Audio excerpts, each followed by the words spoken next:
कहानी की शुरुआत में हमें एक फैमिली को दिखाया जाता है जो हंसी खुशी अपनी जिंदगी गुजार रहे होते हैं, लेकिन उन्हें पता नहीं था कि कुछ ही मिनट बाद उनके साथ कुछ ऐसा होने वाला है जिसके बारे में सोचने से भी डर लगता है। जब पति पत्नी अपने बातचीत में मसरूफ थे, तभी अचानक उन्हें बाहर से लोगों की चीखने चिल्लाने की आवाजें सुनाई देने लगती हैं। जब वो दोनों घर से बाहर निकले तो उन्होंने देखा कि बाहर लोगों के बीच हलचल मची हुई है। लोग अपने अपने घरों को छोड़कर भाग रहे थे, जैसे कुछ बड़ा होने जा रहा हो। जेसन और बेथ ने देखा कि हमारे पड़ोसी भी घबराए हुए जल्दी जल्दी अपना घर खाली कर रहे हैं। जेसन ने पड़ोसी से पूछा कि आखिर वजह क्या है, तुम लोग क्यों घर छोड़कर जा रहे हो?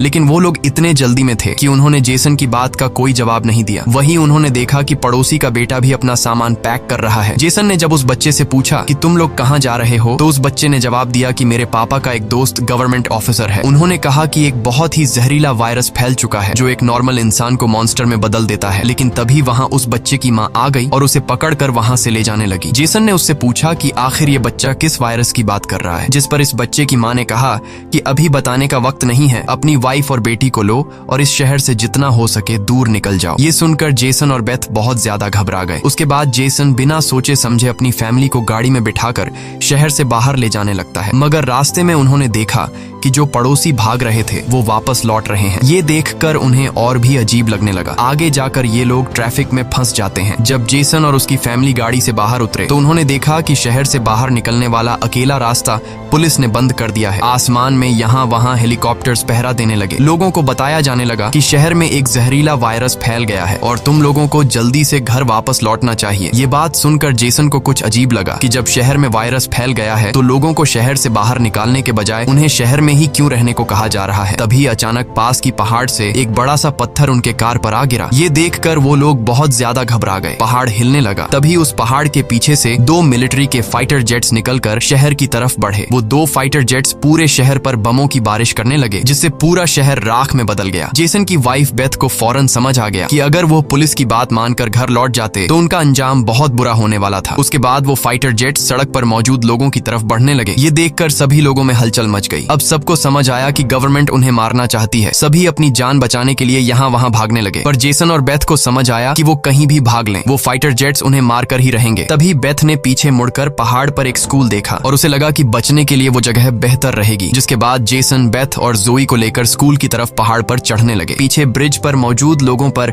फाइटर जेट्स बम गिराने लगे। ये तीनों तेजी से दौड़ते हुए स्कूल तक पहुंच जाते हैं और खुशकिस्मती से वहां उन्हें एक टनल मिल जाता है और बम धमाके से कुछ ही सेकंड पहले वो जल्दी से उस टनल में घुस जाते हैं। जैसे ही बंकर का दरवाजा बंद हुआ, ऊपर एक जोरदार धमाका हुआ, लेकिन खुशकिस्मती से ये लोग बंकर के नीचे थे और इनकी जान बच गई। मगर इनके लिए हैरानी की बात ये थी कि आखिर ये कौन सा वायरस था कि गवर्नमेंट को शहर के सभी लोगों को मारना पड़ा। वो लोग कुछ भी नहीं समझ पा रहे थे। बस उन्हें ये पता चल चुका था कि अगर जिंदा रहना है तो चुपचाप बंकर में जिंदगी गुजारो। लेकिन इनके लिए परेशानी की बात ये थी कि आखिर ये लोग यहाँ कब तक जिंदगी गुजारेंगे और उन्हें पेट भरने के लिए खाने पीने का क्या करना होगा। अच्छी बात ये थी कि वहाँ ढेर सारा एक्सपायरी खाना रखा हुआ था जो 3 लोगों के लिए काफी लंबे समय तक चल सकता था। जेसन की वाइफ बेथ बहुत ज्यादा परेशान थी। वह अपनी बेटी जोई के बारे में सोचने लगती है कि अगर ये बीमार हो गई तब इसका क्या करेंगे। और बेथ दरवाजा बंद करते समय उसका हाथ भी लग गया था, जिसमें काफी गहरी चोट आई थी। वो दोनों इस बात को लेकर भी घबरा रहे थे कि कहीं इस जहरीले वायरस ने उनकी बॉडी पर भी अटैक न कर लिया हो। मगर अभी ये सोचने का वक्त नहीं था। उन्हें अब इस बंकर को सेफ बनाना था ताकि ऊपर बंकर का दरवाजा कोई खोल न सके। जेसन ने लोहे की जंजीर से बंकर का दरवाजा मजबूती से बंद कर दिया और तय किया कि अब उन्हें यहीं पर छिपकर जिंदगी गुजारनी है। लेकिन जमीन के नीचे रहने का जीवन आसान नहीं था। हर दिन वही एक जैसा खाना, पीने के लिए कीचड़ से भरा हुआ पानी और खाली समय में वह ताश खेलते। बाहर की दुनिया से उनका पूरी तरह से कनेक्शन कट चुका था। कई दिनों तक यहाँ रहने के बाद वो लोग बहुत ज्यादा इस बंकर में तंग हो चुके थे। लेकिन वो क्या करते, अगर ऊपर जाते तो उनकी जान नहीं बच पाती। इस जीवन ने जेसन के परिवार को मानो इस दुनिया के अंत का एहसास दिलाया। जोई ने अपने पापा से पूछा, पापा हम यहाँ कब तक रहेंगे? जेसन के पास इस बात का कोई जवाब नहीं था। उसने अपनी बेटी से बस यही कहा, जब बाहर वायरस चला जाएगा तभी हम बाहर जाएंगे। वो अपनी बेटी की आंखों पर उंगलियां रखकर बाहर की दुनिया उससे इमेजिन करवाता है। इस तरह से दिन गुजरते गए और फिर महीने। उन्हें नहीं पता था कि बाहर निकलने के इंतजार में उन्हें यहाँ इस बंकर में 300 से भी ज्यादा दिन गुजर चुके हैं। जोई अपनी माँ की बनाई हुई पेरिस्कोप से बाहर की दुनिया को देखती है है। बाहर चारों ओर बस तबाही का मंजर नजर आ रहा था, जैसे ये पूरी दुनिया जलकर राख हो गई हो। वहाँ किसी भी इंसान का नामो निशान तक नहीं था। ये सब देखकर उस छोटी बच्ची को लगने लगा कि शायद हम इस दुनिया के आखिरी बचे हुए लोग हैं। माँ ने उसे दिलासा दिया कि तुम ऐसा मत सोचो, शायद तुम्हारे दोस्त भी हमारी तरह कहीं छुपे हुए हों। अब रात हो चुकी थी और डिनर का समय हो चुका था। उनके पास अब खाना भी कम बचा हुआ था, इसीलिए वो तीनों थोड़ा सा खाना खाकर काम चला रहे थे। लेकिन आज जोए की जिद पर उसे पूरा एक कैन का डिब्बा दिया गया। जोए ने जब टिन का डिब्बा खोला तो उसने देखा कि टिन का डिब्बा अंदर से खाली है। इस डिब्बे के पीछे की तरफ एक छोटा सा छेद था, शायद कोई चीज इसमें से खाना चुरा गई थी। बेथ ने सारी बची हुई डिब्बों की जांच की तो पता लगा कि पूरे 12 डिब्बे खाली थे। ये देखकर वो बहुत ज्यादा परेशान हुए, क्योंकि ये तो उनके 2 हफ्तों का राशन था। बेथ ने वेंटिलेशन जाली की तरफ देखा और अंदाजा लगाया कि शायद कोई चूहा अंदर आकर खाना ले गया। बेथ ने कहा कि अगर ये चूहा है तो इसे जल्द मारना पड़ेगा, नहीं तो ये हमारा सारा खाना बर्बाद कर देगा। बेटी के उदास चेहरे को देख जेसन ने उसे दिलासा दिया कि छोटी छोटी बातों से परेशान मत हो, अगर खाना खत्म हो भी गया तो मैं ऊपर जाकर कुछ सामान ले आऊंगा। अगले दिन जब जोई अपनी माँ के साथ ब्लॉक्स में खेल रही थी तभी पीछे से हल्की सी आवाज आई। जोई ने जब पीछे मुड़कर देखा तो एक चूहा फिर से टिन फूड चुराने घुस आया था। इससे पहले कि वो चूहा भाग जाता, जोई ने फौरन अपने पेरेंट्स को बुलाया। आज उन्हें इस चूहे को हर हाल में मारना था। जेसन गुस्से में चाकू निकालकर उसे टुकड़े टुकड़े करने के लिए आगे बढ़ा, लेकिन वो छोटा सा चूहा बहुत तेज निकला। वो जेसन के वार से खुद को बचाते हुए निकल भागा और टेबल पर रखी लालटीन को भी गिरा दिया। जैसे ही वो अपने बिल में घुसने वाला था तभी बेथ ने अचानक झपटा मारा और चूहे को मार दिया। वो सब चूहे को मारने की खुशी मना रहे थे कि दूसरी तरफ लालटीन के गिरने से धीरे धीरे आग बढ़ने लगी। जेसन दौड़कर उस लालटेन को बंद करने लगा, लेकिन वो लालटेन बहुत गर्म था, जिससे जेसन का हाथ जल गया और लालटीन का शीशा फटने पर पूरे टेबल में आग लग गई। बेथ ने पर्दा फाड़कर आग बुझाने की कोशिश की। जेसन ने नल से आधी बाल्टी पानी निकालकर उस आग पर डाला। जैसे तैसे करके उन दोनों ने उस आग को बुझा लिया, लेकिन खतरा अभी टला नहीं, बल्कि अब उनके लिए और भी मुश्किल बढ़ने वाली थी, क्योंकि आग तो वो लोग बुझा चुके थे, मगर आग से निकलने वाले धुएं ने पूरे बंकर को धुएं से भर दिया था और वह धुआं धीरे धीरे वेंटिलेशन जाली से ऊपर की तरफ निकल रहा था। ये देखकर वो सब घबरा गए, क्योंकि ये धुआं उनका वहां होने का ठिकाना जाहिर कर रहा था। अब सब लोग सांस रोककर बैठे थे। जेसन ने कहा कि शायद रात का अंधेरा धुएं को छुपा लेगा और किसी को हमारे ठिकाने के बारे में पता नहीं चल पाएगा। वो तीनों डर के साए में पूरी रात जागते रहे। अगली सुबह उन्होंने खुद के तसल्ली के लिए पेरिस्कोप से बाहर झांक कर देखा तो उनके पैरों तले जमीन खिसक गई। उन्होंने देखा कि बाहर तो पूरा धुएं का गुब्बार उठा हुआ था। ये देखकर उन लोगों की बेचैनी बढ़ने लगी। उन्हें पूरा यकीन हो गया था कि उनके ठिकाने का राज खुल चुका है। तभी बीत ने कहा कि अगर धुआं उठा है तो उस पास राख भी जमा हुआ होगा, जिसकी जांचबीन करते हुए हमारे ठिकाने का पता चल सकता है। इसीलिए अब हमें राख की सफाई करनी होगी। जिसके बाद पति पत्नी ने बाहर जाकर सफाई करने का फैसला किया। जाने से पहले जेसन ने अपनी बेटी जोए से कहा कि जोए, मुझे प्रॉमिस करो कि बाहर से चाहे तुम्हें आवाज आए या फिर कुछ भी हो जाए, बस तुम्हें बाहर नहीं निकलना है। बेटी से वादा लेने के बाद उन्होंने दरवाजे की जंजीर खोली, बाहर की आवाजों को ध्यान से सुना और जब यकीन हुआ कि बाहर कोई भी नहीं है तब दोनों ने मिलकर बंकर का दरवाजा खोला और बाहर निकल गए। अब उनकी बेटी अकेली अंदर रह गई। वो अपने पेरेंट्स का इंतजार कर रही थी, लेकिन बहुत देर तक इंतजार करने के बाद भी जब उसके माता पिता वापस नहीं आए तो उसने स्टूल पर चढ़कर दूरबीन से बाहर के हालात देखने लगी। जल्द ही उसने देखा कि उसके माता पिता बंकर के दरवाजे को छुपाने की कोशिश कर रहे थे, लेकिन तभी जोए ने कुछ ऐसा देखा जिससे उसकी सांसें गले में अटक गईं। उसने देखा कि दूर जंगल में एक काली परछाई तेजी से उनकी तरफ बढ़ रही है। बच्ची ने जोर से चिल्लाकर पापा को पीछे देखने को कहा, लेकिन दूरी बहुत ज्यादा थी। उसके माता पिता सुन ही नहीं पाए। घबराहट में बच्ची अपने डर को भूल गई और सीढ़ी पर चढ़कर बंकर से बाहर निकल आई। बाहर आते ही उसे एहसास हुआ कि उसके माता पिता अब वहां नहीं थे। बच्ची ने बेचैनी में जोर जोर से अपने माता पिता को पुकारना शुरू किया। तभी पीछे से अचानक उसका मुंह किसी ने दबोच लिया। ये कोई और नहीं बल्कि उसकी माँ थी। कुछ सेकंड्स बाद एक जंगली हिरण का झुंड तेजी से वहां से गुजरा। हालांकि वो तीनों बाल बाल बचे, लेकिन बीत का डर और ज्यादा बढ़ने लगा। इन हिरणों का इस तरह भागना जरूर किसी खतरनाक चीज से बचने की कोशिश थी।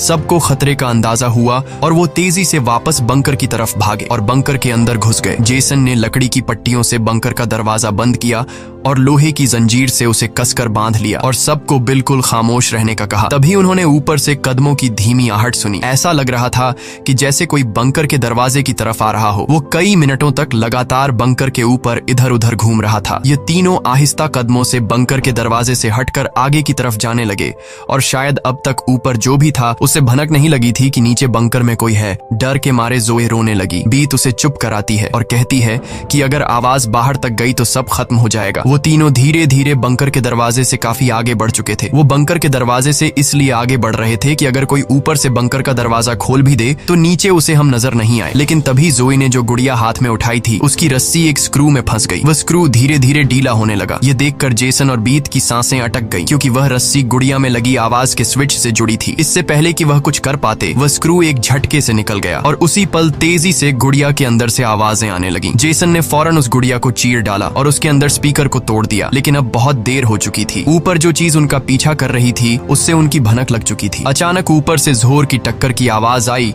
और फिर भारी कदमों की गूंज सीधा बंकर के दरवाजे के ऊपर रुक गई। उसने आखिरकार उनका ठिकाना ढूंढ ही लिया और उसे खोलने की कोशिश करने लगा। वह बंकर के ढक्कन को जोर से धकेल रहा था और जंजीरों से बंद होने के बावजूद खतरा साफ महसूस हो रहा था। और ऊपर के राक्षस को पता चल चुका था कि जरूर नीचे कोई मौजूद है। हालांकि वह दरवाजा मजबूत जंजीरों से बंद था, लेकिन उस चीज की भयानक ताकत के सामने वह जंजीरें एक एक करके टूटने लगी। यह देखकर जेसन को पता चल चुका था कि दरवाजा अब ज्यादा देर टिक नहीं पाएगा। इसलिए वो तेजी से अंदर भागा और वाटर पंप का पाइप उखाड़ने लगा। यहाँ बेथ ने भी हिम्मत दिखाई और सीढ़ी पर चढ़कर अपने शरीर का वजन इस्तेमाल करते हुए चैन को खींचकर दरवाजा बंद रखने की कोशिश करने लगी। लेकिन फिर भी लोहे का ढक्कन धीरे धीरे खुलने लगा। तभी उसी वक्त दरवाजे के ऊपर एक काला साया नजर आया, जिसकी आंखें एक बल्ब जैसी चमक रही थीं, जैसे उन तीनों की मौत ऊपर से उनको देख रही हो। जेसन ने बिना सोचे पाइप से उस पर हमला कर दिया, जिससे वो पीछे गिर पड़ा। जेसन ने जल्दी से वो पाइप दरवाजे में फंसाकर दरवाजे को बंद कर दिया और वो चीज वहां से भाग जाती है। लेकिन जेसन का शरीर अब भी बुरी तरह कांप रहा था। वह कभी सोच भी नहीं सकता था कि बाहर की दुनिया में न सिर्फ बेरहम सोल्जर्स थे, बल्कि खतरनाक राक्षस भी घूम रहे थे। वह पूरा परिवार सीढ़ियों के पास मायूस बैठ जाता है, क्योंकि अब उनका ठिकाना उजागर हो चुका था। अब किसी भी वक्त उन पर हमला हो सकता था और उन्हें इस बात का अंदाजा भी हो चुका था कि इस बार तो एक आया था, लेकिन अगली बार जब वो आएंगे तो उनकी तादाद काफी ज्यादा होगी और हम उनके सामने कुछ नहीं कर पाएंगे। थोड़ी देर बाद अचानक अलमारी हिलने लगी। जेसन और बेथ समझ गए कि उसने अपने बाकी साथियों को भी बुला लिया है। ऊपर से तेज कदमों की आवाजें सुनाई देने लगी, मानो हजारों जीव उनके सिर पर दौड़ रहे हों। फिर वह सभी बंकर के दरवाजे पर इकट्ठा हो गए। उनके डर से नीचे जेसन, बेथ और जोए कांप रहे थे। तभी उन्होंने अचानक एक जबरदस्त हमला शुरू कर दिया। इस बार की ताकत पहले से कहीं ज्यादा थी। मजबूत लोहे का दरवाजा टूटकर नीचे गिरा और बंकर के दरवाजे पर ढेर सारी आंखें चमकने लगी, जिसे वह लोग डर के मारे पीछे की तरफ भागने लगे। लेकिन वह राक्षस भी उनके पीछे चलते आ रहे थे। बेथ ने अपनी तेल की लैंप फेंक दी और उनके और अपने बीच पर्दे में आग लगा दी और अलमारी को पकड़कर दोनों ने उनके बीच रास्ते को ब्लॉक कर दिया। वह सभी तेजी से बंकर के अंदर की तरफ भागने लगे, पर वह लोग जानते थे कि यह सब उन्हें ज्यादा देर नहीं रोक सकते। उनके पास अब बचने का कोई रास्ता नहीं था। तभी बच्ची को जमीन की ओर खुलने वाला एक वेंटिलेशन दिखाई दिया। जेसन ने ताकत से उसे तोड़ा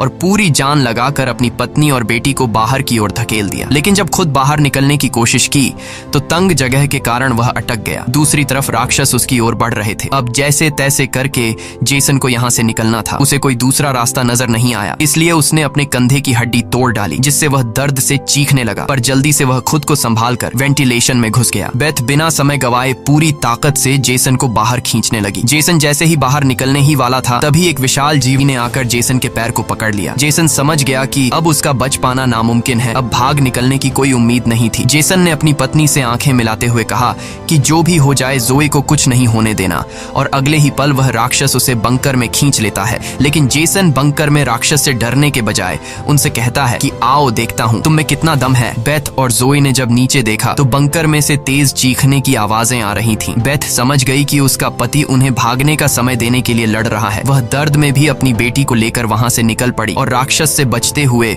वह काफी दूर आए। लेकिन भागते भागते उन्हें कुछ अजीब महसूस हुआ। उन्होंने देखा कि जो हाईवे बाहर की दुनिया तक खुलता था, अब वहां ऊंची दीवार खड़ी थी, यानी अब इस शहर से कोई भी बाहर नहीं निकल सकता है। तभी वहां हेलीकॉप्टर दूर से उड़ता हुआ आया। जब बेथ ने पीछे मुड़कर देखा तो वह एक आर्मी हेलीकॉप्टर था। वह हेलीकॉप्टर तेजी से उनके पास आकर उन पर अपनी तेज स्पॉटलाइट चमकाई। ये दोनों जैसे ही वहां से भागने वाले थे, तभी ऊपर से उन पर एक बड़ा जाल आ गिरा, जिसमें ये दोनों फंस गए। वह दोनों हर एक संभव तरीके से जाल से खुद को छुड़ाने की कोशिश करने लगी, लेकिन जाल ने इन दोनों को बुरी तरह से जकड़ लिया था। बेथ ने जाल की जाली के बीच से देखा कि कुछ हरी आंखों वाले काले साए उनके पास आ रहे हैं। तभी यहाँ हमें कहानी का असल राज मालूम हुआ। ये जो बंदूक थामे पीली आंखों वाले लोग, जिसे हम राक्षस समझ रहे थे, ये असल में कोई एलियन या फिर वायरस से इन्फेक्टेड लोग नहीं थे, बल्कि ये तो मिलिट्री के सोल्जर्स थे जो गैस मास्क और नाइट विजन ग्लासेस लगाए हुए थे, वही आंखें जिसकी पीली चमक उन्हें किसी दूसरी दुनिया का दिखा रही थी। लेकिन सवाल आता है कि आखिर आर्मी वाले इन लोगों के जान के दुश्मन क्यों बने हुए थे? ये सारा राज आपको आगे की थोड़ी सी बची हुई स्टोरी में मालूम पड़ जाएगा। अब बेथ और जोए दोनों इन सोल्जर्स के कंट्रोल में थे। इनमें से एक सोल्जर ने एक बड़ी सी इंजेक्शन निकाली